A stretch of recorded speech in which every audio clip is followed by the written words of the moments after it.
Hello everyone, कैसे हैं आप सभी। हमारी आज की पोएम का टाइटल है द बॉल पोएम, जिसे जॉन बैरीमन ने लिखा है। जॉन बैरीमन एक अमेरिकन पोएट थे। वो नेशनल बुक अवार्ड के विनर भी रह चुके हैं। इस पोएम में पोएट ने हमें लाइफ की रियलिटी दिखाने की कोशिश की है। इस पोएम में पोएट ने हमें बताया है कि हमें कैसे अपनी ज़िंदगी में आने वाली चुनौतियों का सामना करना चाहिए, कैसे अपना स्टैंड लेना चाहिए। मेनली इस पोएम में ये बताया गया है कि जब कोई चीज़ हमें बहुत प्यारी होती है और उसे हम खो देते हैं तो हमें कैसा लगता है। इस पोएम को 4 स्टैंजास में डिवाइड किया गया है। चलिए एक एक करके देखते हैं। What is the boy now who has lost his ball? What is he to do? I saw it go, merely bouncing down the street and then merely over. There it is in the water, no use to say, oh, there are other balls. इस stanza में poet ने एक बच्चे के बारे में बताया है जो अपने बॉल से खेल रहा था। खेलते खेलते बच्चे के हाथ से बॉल छूट गई और धड़कते हुए एक नदी में जा गिरी। हमारे लिए उस बॉल का खो जाना बहुत छोटी सी बात है, पर उस बच्चे के लिए वो बॉल बहुत कीमती थी। पोएट सोचते हैं कि अब वो लड़का क्या करेगा। पोएट ने उस बॉल को बच्चे से दूर जाते देखा है। वो बॉल बच्चे के पास बहुत वक्त से था और उसे उससे बहुत लगाव हो गया था और उसकी बहुत सारी यादें उस बॉल के साथ जुड़ी हुई थी। इसलिए वो बच्चा बहुत उदास था।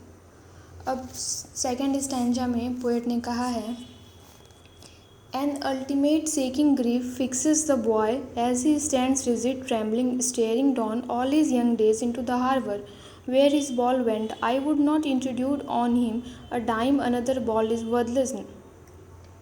इस स्टैंजा में पोएट ने हमें ये बताते हैं कि लड़की को ये सिंपैथी देने का कोई फ़ायदा नहीं है कि उसे दूसरी बॉल मिलेगी, क्योंकि उसे दूसरी बॉल नहीं चाहिए। वो बहुत सैड है क्योंकि उसकी बहुत मेमोरीज़ उस बॉल से जुड़ी हुई है। यहाँ पोएट बता रहे हैं कि वो बॉल खो जाने की वजह से बच्चा बहुत सैड है। वो बॉल पानी में जा चुकी है। वो बच्चा उस बॉल से जुड़ी मेमोरीज़ को याद करता है और दुखी हो जाता है। बॉल खो जाने का लॉस उसके लिए बहुत बड़ा है और अनबियरेबल है। ये उसे सह नहीं सकता। आगे पोएट बताते हैं कि वो बच्चे से ये भी नहीं कह सकती कि वो दूसरी बॉल खरीदने के लिए पैसे ले ले। पोएट ऐसा इसलिए बोलते हैं कि बच्चे को जो अटैचमेंट पुरानी बॉल के साथ थी, अब वो उसे नहीं मिल पाएगी। बच्चा नदी में उस बॉल को बहुत देर तक देखता रहता है और उसे पाने की कोशिश करता है, पर वो उसे नहीं पा सकता। अब थर्ड स्टैंडर्ड में पोएट ने कहा है, Now he senses first responsibility in a world of possessions. People will take balls will be lost always, little boy, and no one buys a ball back. Money is external. इस stanza में poet हमें बताते हैं कि अब बच्चे को सीखना होगा कि मटेरियलिस्टिक वर्ल्ड में उसकी बहुत सामान खो सकती है। पोएट यहाँ कहना चाहते हैं कि बच्चे को ये लॉस बियर करना सीखना होगा। पोएट यहाँ कहते हैं कि पैसा आपको सब कुछ खरीद कर नहीं दे सकता।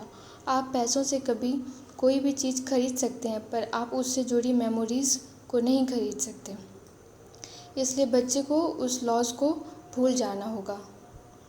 लास्ट स्टैंजा में पोएट ने कहा है, He is learning well behind his desperate eyes the epistemology of loss, how to stand up, knowing what every man must one day know and most know many days, how to stand up. यहाँ पे poet कहते हैं कि बच्चा अब सीख रहा है कि खोई हुई चीज़ों की मेमोरीज़ के खिलाफ कैसे खड़ा होना चाहिए और लाइफ की रियलिटी को जानने की कोशिश कर रहा है। हमें अपने दुखों को स्वीकार कर फिर से खड़े होना चाहिए। लास्ट में पोएट ये कहते हैं कि हमें लॉस के लिए दुखी नहीं होना चाहिए। एक ना एक दिन हम अपनी प्यारी चीज़ों को खो ही देते हैं, और यहाँ पे पोएट यही बताना चाहते हैं। तो यहाँ पे हमारा एक्सप्लेनेशन ख़त्म होता है। आई होप आपको समझ आया होगा। Thanks for watching. Bye bye, take care. मिलते हैं नेक्स्ट वीडियो में।